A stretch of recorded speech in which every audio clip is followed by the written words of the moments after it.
On most Pfaff sewing machines, there is an immediate tie-off button. This button is shown as a straight stitch and then 3 stitches right below it.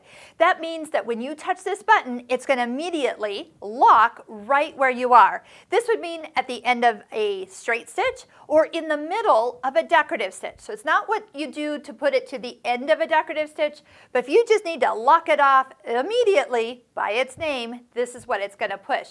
You can turn it on at the beginning if you want. So if you touch it, it will show as a little picture to start off your stitch. But a lot of times people use it more when they get to the end. They decide how far they want to sew, and instead of doing a reverse button that can go back 3, 4, 10 stitches, they just need a small, almost within the stitch length of a lock. So as I push it, you're going to notice what it's going to do with the forward, back, forward stitches. I'm going to stitch slow so you can see what it's going to do. It's going to stitch and then back up and lock and then go forward and lock and stop. My foot's actually still on the foot control, so then I can touch my scissor button and pull it out. This is a great place to just quickly lock off that last little stitch right at the end, or put it to start at the beginning.